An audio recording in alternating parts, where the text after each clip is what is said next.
নমস্কার বন্ধুরা, আশা করি সবাই ভালো আছেন। আজকের মৌরলা মাছের রেসিপি একটা করছি।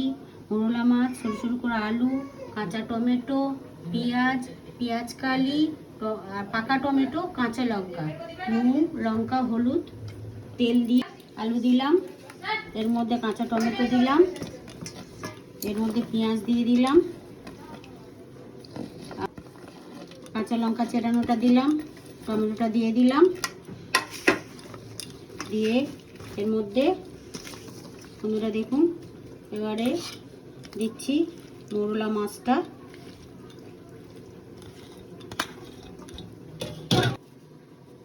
পরিমাণ মতো হলুদ, নুন দিলাম 2 চামচ,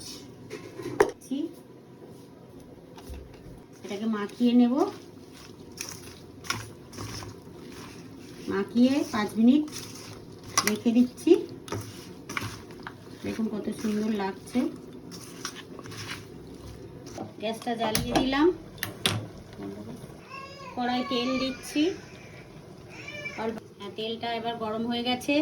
এবারে পুরো মাছটাকে আমি দিয়ে দিচ্ছি মশলা মাখানো একসঙ্গে, এটাকে দিয়ে দেবো। দেখুন কত সুন্দর লাগছে। এটাকে দিয়ে উপর থেকে একটু কাঁচা তেল দিয়ে দেবো। একসঙ্গে বসিয়ে দিলাম। হাফ বাটি জল দিয়ে দিলাম, দিয়ে এটাকে বসিয়ে নাড়িয়ে দিলাম।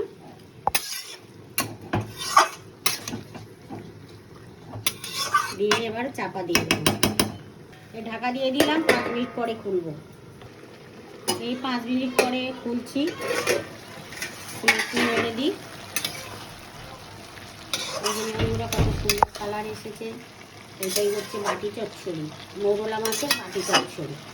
আপনারা এইভাবে করবেন। এই 2 মিনিট পরে খুলছি।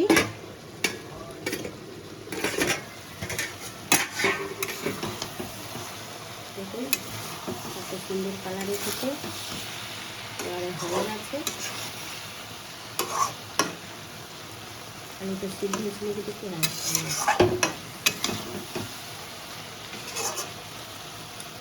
গ্যাস অফ করে দিলাম, ঢাকা দিয়ে দিচ্ছি।